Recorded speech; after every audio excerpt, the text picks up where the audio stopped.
गुरु ब्रह्मा गुरु विष्णु गुरुदेवो महेश्वरा गुरु साक्षात् परब्रह्म तस्मै श्री गुरुवे नमः।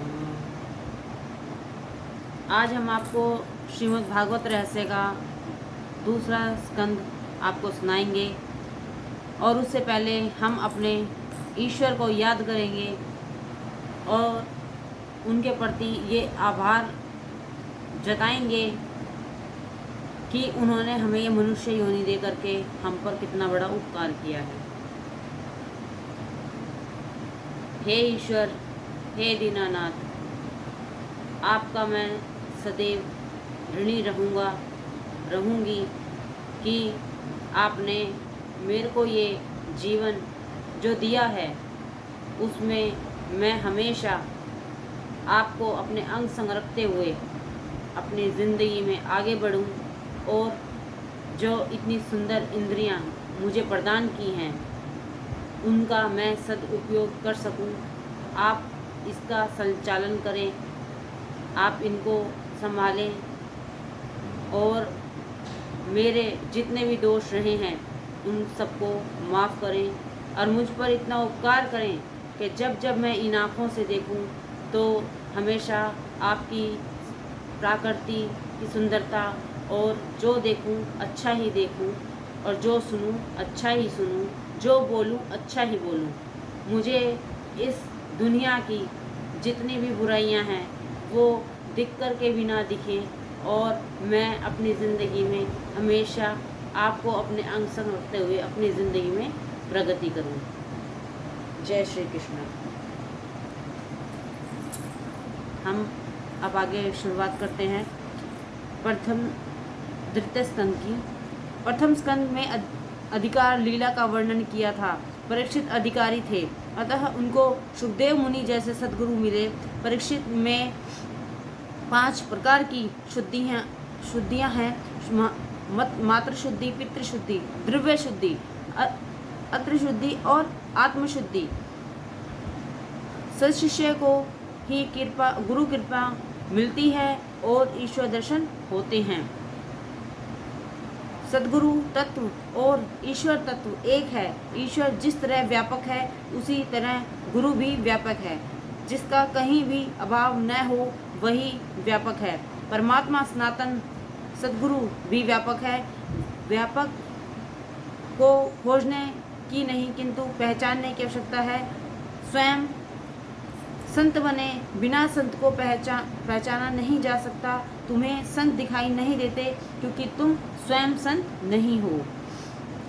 जो संत बने उसे संत मिले, विलासी को संत नहीं मिलते। गुरुदेव ब्रह्मा हैं। गुरुदेव नया जन्म देते हैं। नया जन्म देने का अर्थ है कि वे मन को और स्वभाव को सुधारते हैं। गुरुदेव विष्णु हैं क्योंकि गुरुदेव शिष्य की रक्षा करते हैं। गुरुदेव शिष्य को मोक्ष भी देते हैं। इससे वे शिव जी के भी स्वरूप हैं। गुरु किए बिना ना रहो। तुम लायक हो गए तो भगवान की कृपा से सद्गुरु मिलेंगे ही। तुकाराम जी ने अपने अनुभव का वर्णन किया है। कथा वार्ता सुनते हुए प्रभु के नाम से मेरी प्रीति हो गई। मैं भी विट्ठल विट्ठल का सतत जप करने लगा। प्रभु को मुझ पर दया आई। मुझे स्वप्न में मेरे सद्गुरु मिले। मेरे सद्गुरु ने मेरापन और तेरापन मुझसे मांग लिया। मुझे आज्ञा दी कि तू अपना अभिमान मुझे दे दे। आज से अहम को मत रखना। तू पुरुष नहीं है, तू स्त्री भी नहीं है। देह के सारे भाव तू मुझे अर्पण कर दे। तू शुद्ध है, ब्रह्म है, ईश्वर का अंश, जीव का ईश्वर के साथ संबंध सिद्ध कर दिया, जोड़ दिया। जिसकी प्रत्येक क्रिया ज्ञान में हो वह उत्तम गुरु है। ज्ञानी भक्तों की प्रत्येक क्रिया ज्ञान और बोध रूप होती है। संतों का सब कुछ लौकिक होता है। सुखदेव जी मात्र ब्रह्मज्ञानी ही नहीं थे किंतु उनकी दृष्टि भी ब्रह्म दृष्टि थी। सुखदेव जी हरेक का संभाव से ब्रह्म भाव से देखते हैं। जैसी दृष्टि वैसी सृष्टि, जिसकी दृष्टि ब्रह्म में हो उसे जगत का भास नहीं होता। सुखदेव जी गुरु की नहीं, सदगुरु भी नहीं। सुखदेव जी जैसे ब्रह्म दृष्टि वाले सुलभ नहीं हैं, वैसे ब्रह्म ज्ञान की बातें करने वाले को तो सुलभ हैं। परीक्षित की स्पर्श दीक्षा। सुखदेव जी परीक्षित के स्पर्श दीक्षा। सुखदेव जी जैसे गुरु मिले तो 7 दिन में तो क्या 7 मिनटों में मुक्ति दिला सकते हैं, किंतु शिष्य परीक्षित जैसा अधिकारी होना चाहिए। गुरु और शिष्य दोनों अधिकारी होने चाहिए। मंत्र दीक्षा अधम है, सर्प दीक्षा उत्तम है। स्पर्श दीक्षा। ब्रह्मभाव में तलीन होकर सुखदेव जी ने परीक्षित के सिर पर वरदहस्त्र रखा कि तुरंत उनको ब्रह्म ज्ञान का दर्शन हुआ। 3 प्रकार के श्रोता, वक्ता और व्यास जी का क्रम दूसरा है, क्योंकि वे समाज सुधार की दृष्टि से कथा करते हैं। सुखदेव जी दूसरों को सुधारने की नहीं, किंतु अपने अंतकरण को सुखी करने की वृत्ति से करते हैं। सुखदेव जी ने कथा का आरंभ किया, किंतु मंगलाचरण नहीं किया, कारण देव भान बिल्कुल नहीं था। 3 अध्यायों के बाद सुखदेव जी ने मंगलाचरण किया। भागवत में 3 मंगलाचरण हैं, प्रथम व्यास जी का, दूसरा सुखदेव जी का और अंत में तीसरा सूत जी का। यौवन में मंगलाचरण मंगल आचरण की बहुत जरूरत है, इसलिए ही सुखदेव जी का मंगलाचरण 12 श्लोकों का है और यह और अन्य सभी का एक श्लोक का है। उत्तम वक्ता कौन होता है? जो संपूर्णतः वैराग्य में हो, वह वक्ता उत्तम है। संसार के किसी भी विषय में मन न जाए, वह वैराग्य है। संसार के विषयों के बिना वैराग्य की दृढ़ता नहीं आती। वैराग्य से ज्ञान शोभित होता है। ज्ञान भक्ति वैराग्य परिपूर्ण होने पर मनुष्य ब्रह्ममय बनता है। सुखदेव जी में पूर्णतः ज्ञान भक्ति और वैराग्य थे। ज्ञानी का हृदय कृष्ण प्रेम में न पिघले तो वह ज्ञान किस काम का। परीक्षित का सुखदेव जी का प्रश्न, समीप मृत्यु मनुष्य को क्या करना चाहिए? परीक्षित राजा सुखदेव जी से पूछते हैं, जिसकी मृत्यु समीप हो उसका कर्तव्य क्या है, उसे क्या करना चाहिए और क्या नहीं करना चाहिए? सुखदेव जी ने कहा, राजन तूने अच्छा प्रश्न किया है। सुन, अंतकाल में वात पित्त और कफ से त्रिदोष होता है। मृत्यु की वेदना भयंकर होती है। जन्म मरण के दुखों का विचार करेंगे तो पाप नहीं होगा। सो मृत्यु से डरते रहो, उसको स्मरण रखो। सोचो कि मैंने मृत्यु के स्वागत की तैयारी की है या नहीं। ऐसा चिंतन करने से वैराग्य आता है। जन्म मृत्यु जरा व्याधि के दुखों का बार बार विचार करोगे तो वैराग्य उत्पन्न होगा और पाप छूटेंगे, वरना पाप के संस्कार जल्दी नहीं छूटते हैं। सोचे समझे बिना विवेक वैराग्य उत्पन्न नहीं हो सकता। काल को सिर पर रखकर हमेशा ईश्वर का चिंतन करो। काल को याद रखोगे तो पाप वृत्ति का उद्भव नहीं होगा। भजन के लिए अनुकूल समय की प्रतीक्षा न करो। कोई भी क्षण भजन के लिए अनुकूल है। कोई तकलीफ न रहने पर मैं भजन करूंगा, ऐसा मानना अज्ञान है। भगवान ने भी गीता में कहा है, अंतकाल में जो मेरा स्मरण करता हुआ देह त्याग करता है वह मुझे पाता है। अंतकाल में अर्थ जीवन का नहीं परंतु प्रत्येक क्षण का अंतकाल। सो प्रत्येक क्षण ईश्वर का चिंतन ध्यान स्मरण करना चाहिए। प्रत्येक क्षण को सुधारोगे तो मृत्यु सुधरेगी। प्रत्येक क्षण को सुधारने का अर्थ है हर क्षण ठाकुर जी को अपनी दृष्टि में रखना। लोग मानते हैं कि सारा जीवन काम धंधा करेंगे, उल्टा सीधा करके धन कमाएंगे तो और अंतकाल में भगवान का नाम लेकर संसार पार कर लेंगे। यह गलत विचार है। इसलिए तो स्पष्टता की गई है कि हमेशा जिस भाव का चिंतन करोगे उसी का अंतकाल में ही स्मरण होगा। भगवान ने भी आशा की है कि इसलिए सारा समय तू निरंतर मेरा स्मरण कर। यह तो सर्वविदित बात है। जिस बात का सर्वदा चिंतन किया गया है, मृत्यु के समय भी उसी का स्मरण होता रहेगा। सुखदेव जी ने कहा, कि हे राजन, मनुष्य की आयु इसी तरह समाप्त हो जाती है।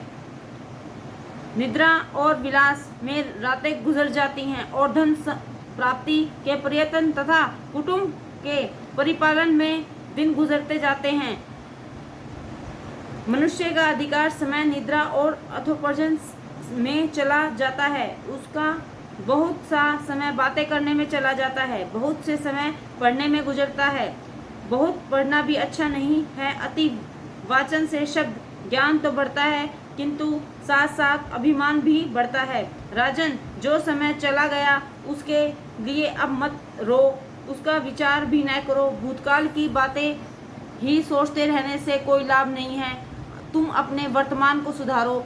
7 दिनों का जो यह समय मिला है उसी का सदुपयोग कर लो।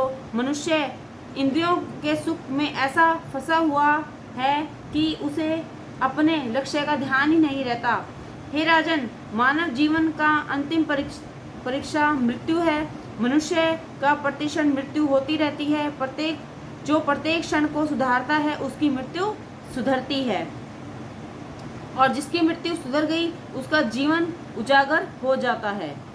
प्रभु का स्मरण प्रत्येक क्षण के अंतकाल में करना चाहिए, मात्र जीवन के अंतकाल में नहीं। एक बूढ़ा बीमार हो गया, उसका सारा जीवन द्रव्य आदि के पीछे ही बीता। अंतकाल नजदीक आया। उसके पुत्रादि कहते हैं कि पिताजी, आप श्री कृष्ण गोविंद हरे मुरारी, हे नाथ नारायण वासुदेवा का जाप कीजिए, किंतु उस बूढ़े के मुंह से ये शब्द निकले ही नहीं। जीवन में कभी भगवान का नाम लिया हो या वह नाम याद आए ना आए, वह बूढ़ा मन से द्रव्य का ही चिंतन कर रहा है। उसकी दृष्टि आंगन में गई। उसने देखा कि बछड़ा झाड़ू चबा रहा है।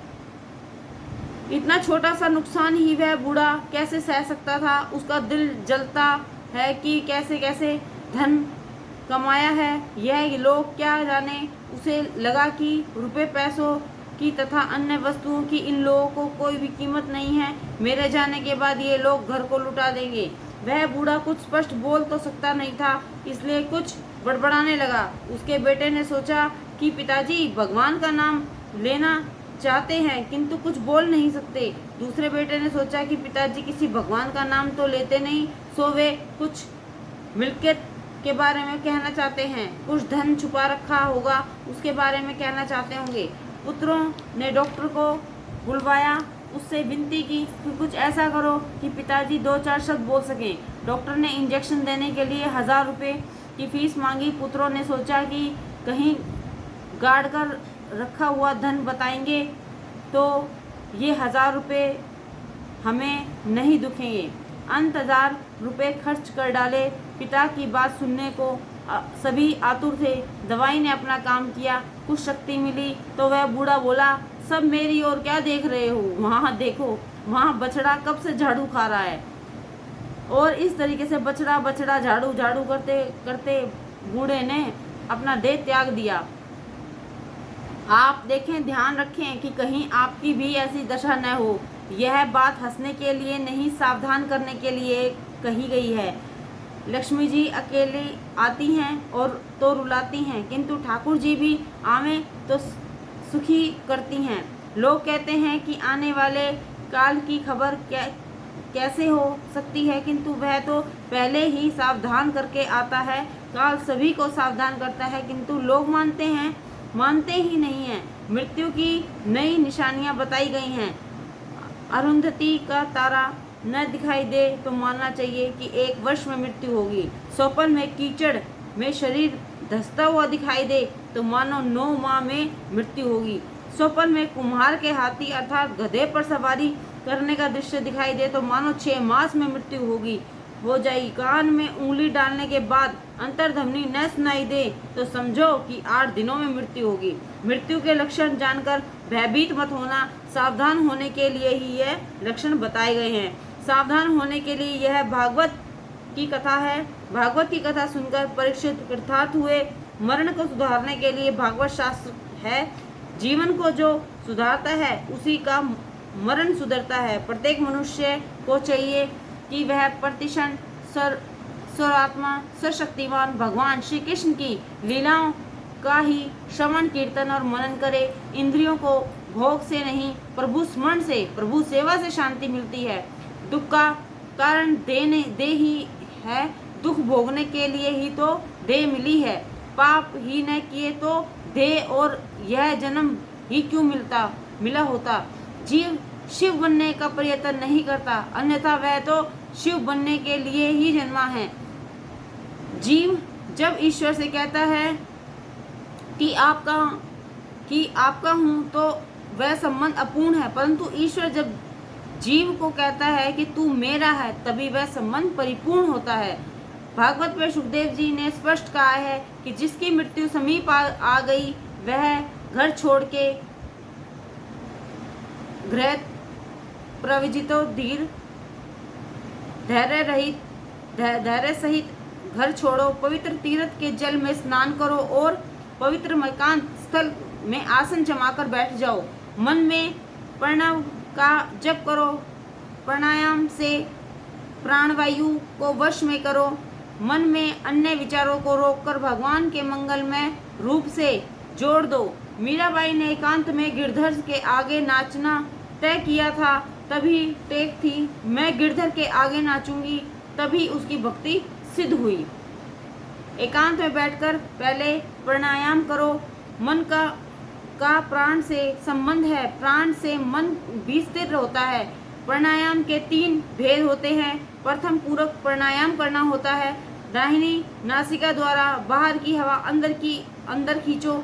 यह सब योग की प्रक्रियाएं हैं। महाप्रभु जी ने सुबोधिनी में कहा है कि योग को भी भक्ति का सहकार चाहिए। योग को जो भक्ति का साथ न मिले तो वह रोगी बन जाता है। बिना भक्ति का योग रोग उत्पन्न करता है। इसलिए पूरक प्राणायाम में ऐसी भावना करो कि प्रभु का तेजोमय स्वरूप तुम्हारे हृदय में उतर रहा है, भगवान का व्यापक तेज तुम्हारे हृदय में आ रहा है। फिर जब तुम भावना करो कि मैं ईश्वर का आलिंगन कर रहा हूँ। प्राण को शरीर में रोके रखना और कुंभ करना। उस समय ब्रह्म संबंध की भावना करो। उस समय सोचो कि मेरे प्रभु के साथ मेरा मिलन हुआ है। फिर रोचक प्राणायाम करना होता है। बाईं नाक से श्वास बाहर छोड़ना रेचक कहलाता है। उस समय ऐसी भावना करो कि मैं प्रभु के साथ एक हो गया हूँ, मैं भगवान के एक रूप हो गया हूँ, भगवान का बन गया हूँ। इसलिए मेरे पाप बाहर निकल रहे हैं, वासना बाहर निकल रही है, मेरे मन के सारे विकार बाहर निकल रहे हैं और मेरा मन, मेरा शरीर सब सुंदर हो रहे हैं। ध्यान विधि और भगवान के विराट स्वरूप का उल्लेख। सुखदेव जी ने इसलिए आरंभ में विराट पुरुष का ध्यान करने की बात कही। विराट पुरुष के धारण किए बिना मन शुद्ध नहीं होता, धारण किए बिना नहीं होता। सुखदेव जी कहते हैं कि वैसे तो मेरी निष्ठा निर्गुण में ही है, तथापि नंदन यशोदानंदन मेरे मन को बार बार अपनी ओर खींच लेते हैं। श्री कृष्ण भगवान की मधुर लीलाएं मेरे मन को, मेरे हृदय को बलपूर्वक अपनी ओर आकर्षित करती है। इसी कारण से मैंने भागवत पुराण का अध्ययन किया और मैं वह आपको सुनाऊंगा। जगत को जब एक ब्रह्म रूप नहीं मानेंगे तब तक रोग द्वेष नहीं मिटते। कुछ लोग जगत में ब्रह्म मानते हैं तो कुछ लोग प्रत्येक पदार्थ में ब्रह्म स्वरूप का अनुभव करते हैं। राग द्वेष के नाश के लिए विराट पुरुष का ध्यान करो। सारा विश्व उसी विराट पुरुष का स्वरूप है। ऐसी भावना मन में दृढ़ हो जाए तो जगत में किसी भी वस्तु के प्रति हीन भाव का कुभाव न हो। हरि की जगत है, हरि ही जगत है। ब्रह्म दृष्टि से जगत सत्य है। ब्राह्मण भगवान के मुख से निकला है, क्षत्रिय भुजा से, वैश्य जंघा से निकला है, शूद्र चरण से निकला है। अतः किसी का भी अपमान भगवान का ही अपमान है। इसलिए किसी का भी अपमान और तिरस्कार न करो। जगत में प्रत्येक पदार्थ के साथ प्रेम करना भक्ति मार्ग है। ज्ञान मार्ग त्याग प्रधान है। भक्ति मार्ग में संपूर्ण का प्राधान्य है। ज्ञानी सबका निषेध करता हुआ परिनिषेध में जो शेष रहता है उसी में मन को दृढ़ करता है। साधारण मनुष्य के लिए ज्ञान मार्ग सुलभ नहीं है। मनुष्य सर्व त्याग तो नहीं कर सकता। शरीर से आत्मा भिन्न है ऐसा सब समझते हैं तो हैं, किंतु उसका अनुभव आसान नहीं है। भक्त मानता है कि गाय में बसे हुए श्री कृष्ण की सेवा घास में बसे हुए श्री कृष्ण से करूंगा। भक्ति मार्ग में सद्भाव आवश्यक है। सभी के प्रति सद्भाव रखना कठिन कार्य है। ईश्वर का चिंतन न हो सके तो कोई बात नहीं, किंतु संसार का चिंतन तो कभी नहीं करना चाहिए। ईश्वर का ध्यान चाहे न हो सके, किंतु संसार का ध्यान छोड़ने की आदत डालनी चाहिए। ज्यों ज्यों बुद्धि स्थिर होती जाएगी त्यों त्यों मन भी स्थिर होने लगेगा। धारणा स्थिर होने पर ध्यान में प्रभु का मंगलमय स्वरूप दिखता है और भक्ति योग की प्राप्ति होती है। ध्यान मन यदि स्थिर न हो सके तो उस मन को मृत्यु से भयभीत करो, तभी वह स्थिर होगा। मन को किसी भी तरह समझाओ और स्थिर रखो। ज्ञानदेव ने मन को गुरु बनाया। मन का सच्चा गुरु आत्मा है। एकनाथ महाराज के पास एक वैष्णव आया। उसने महाराज से पूछा कि आपका मन ईश्वर में सदा सर्वदा श्री कृष्ण में कैसे स्थिर रहता है। मेरा मन तो आधा घंटा भी प्रभु में स्थिर नहीं रह सकता। मन को स्थिर करने का कोई उपाय बताएं। एकनाथ ने सोचा कि उपदेश क्रियात्मक होना चाहिए। उन्होंने कहा कि जाने दो इस बात को, अभी मुझे लगता है कि तेरी मृत्यु समीप आ रही है। मृत्यु से पहले वैर और वासना का त्याग करना चाहिए। वैर और वासना मृत्यु को बिगाड़ती है। 7 दिनों के बाद फिर मेरे पास आना। मृत्यु का नाम सुनते ही उस वैष्णव के तो मानो होश उड़ गए। वह घर लौटा, धन संपत्ति आदि सब अपने पुत्र को सौंप दी। उसने सबसे क्षमा याचना की और ईश्वर का ध्यान करने लगा। 7 दिनों के बाद वह एकनाथ महाराज के पास आया। महाराज ने पूछा कि इन 7 दिनों में तूने क्या क्या किया? तूने कुछ पाप तो नहीं किए? वैष्णव ने उत्तर दिया कि मैं मृत्यु से ऐसा डर गया कि सब कुछ छोड़कर प्रभु के ध्यान में लग गया।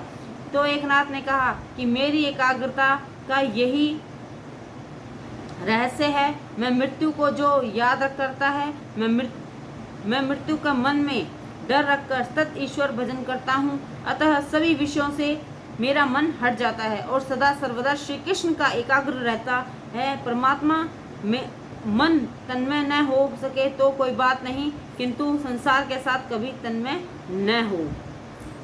भगवान के स्थूल और सूक्ष्म रूपों की धारणा तथा मुक्तियों का वर्णन। परमात्मा के ध्यान से जीव ईश्वर में मिल जाता है। ध्यान करने वाला ध्येय मिल जाता है। ध्याता, ध्यान और ध्येय तीनों एक होते हैं। यही मुक्ति है, यही अवधेत है। दृष्टि, दृष्टा और दर्शन एक होने चाहिए। साधन, साधक, साध्य एक बनने चाहिए। ध्याता, ध्यान और ध्येय तथा दर्शन, दृष्टा और दृश्य एक बने तो समझो कि ध्यान में और दर्शन में एकाग्रता उत्पन्न हो गई। एकाग्रता होने से वह अन्य सब कुछ भूल जाता है और उसे ईश्वर के सिवा कुछ भी नहीं दिखता। जो ईश्वर में लीन हो गया हो उसे जीव को कोई ईश्वर से भिन्न नहीं कर सकता। जो जो ध्यान किया जाता है त्यों त्यों जीव का परमात्मा से लय होता जाता है और फिर जीव का जीवित रहता ही नहीं। भागवत में ज्ञान मार्ग और भक्ति मार्ग दोनों बताए गए हैं। ज्ञान मार्ग में जीव ईश्वर के साथ एक होता है और ईश्वर में विलीन हो जाता है। दूसरी ओर कतिपय वैष्णवाचार्य कुछ द्वैत रखकर अद्वैत को मानते हैं। भक्ति का आरंभ भले ही द्वैत से हो, किंतु उसकी समाप्ति तो अद्वैत से ही होती है। भक्त और भगवान अलग नहीं रह सकते। जो जीव ईश्वर में विलीन हो गया है उसे भगवान अपने स्वरूप से अलग नहीं कर सकते। उपनिषदों में ईश्वर का वर्णन करते हुए कहा है, रसो वे रसः, अर्थात ईश्वर रस स्वरूप है, रस रूप है। वैष्णव आचार्य अभेद भाव में श्रद्धा रखते हैं। जल में रहने वाली मछली पानी नहीं पी सकती। इस तरह से ब्रह्मरस में डूब गया जो ब्रह्मरूप हो चुका है, वह फिर परमात्मा के रसात्मक स्वरूप का अनुभव नहीं कर सकता। ब्रह्मरूप होने से जीव की दुख निवृत्ति तो होती है, किंतु वह आनंद का अनुभव नहीं कर सकता। रसात्मक और अनात्मक ब्रह्मा का अनुभव करने के लिए जीव को कुछ अलग करना पड़ेगा, थोड़ा सा द्वैत रखना ही होगा। तब भक्त कहता है कि मैं अपने प्रभु का अंश हूँ, मैं अपने भगवान का गोपी हूँ। मुझे परमात्मा के साथ एक नहीं होना है। मुझे तो परमात्मा की सेवा करनी है, मुझे गोलोक धाम में जाना है। भक्त जब लौकिक देह को छोड़कर अप्रकृत शरीर धारण करके गोलोक धाम में प्रवेश करता है तो भगवान को आनंद होता है। वह कहते हैं, मेरा अंश मुझ में मिलने आया है। कीड़ा भंवरी का चिंतन करता हुआ स्वयं भंवरी रूप बन जाता है। उसी तरीके से ब्रह्म का चिंतन करता हुआ जीव स्वयं ब्रह्म रूप बन जाता है। यह तो केवल मुक्ति, किंतु वैष्णवजन जैसी केवल मुक्ति की इच्छा नहीं रखते। वे ईश्वर की सेवा, पूजा और उसका रसवादन करने के लिए थोड़ा भेदभाव नहीं रखते ही हैं। उन दोनों सिद्धांत सत्य है। खंडन मंडन के पचड़े में मत पड़ो। गौरंग प्रभु की भी भेदाभेद भाव को मानते हैं, लीला भेद को मानते हैं, परंतु तत्व दृष्टि से अभेद है। अभिन्न होने पर भी उन दोनों में सूक्ष्म भेद है। एकनाथ महाराज ने भावार्थ रामायण से उस सिद्धांत को समझाने के लिए एक दृष्टांत किया। अशोक वन में राम के विरह में सीता जी राम का अखंड ध्यान स्मरण करती हैं। सीता जी राम के ध्यान में तन्मय हैं। विरह में तन्मयता विशेष होती है। सतत्र राम दिखते हैं। माता जी भूल जाती हैं कि वे सीता हैं। सभी में राम का अनुभव करने वाला राम रूप बनता है। यही केवल मुक्ति है। सीता जी को कई बार लगता है कि वह राम रूप हैं। वे अपना अस्तित्व भी भूल जाती हैं। एक बार सीता जी त्रिजटा से पूछा कि मैंने सुना है कि कीड़ा भंवरी का चिंतन करता हुआ स्वयं भंवरी बन जाता है, तो इसी भक्ति राम जी सतत चिंतन करने से भी यदि राम बन गई तो क्या होगा। सीता जी राम का ध्यान में ऐसी तन्मय हो जाती हैं कि मानो वे स्वयं ही राम हो जाती हैं। जय श्री कृष्ण। आगे का भाग हम आपको कल सुनाएंगे।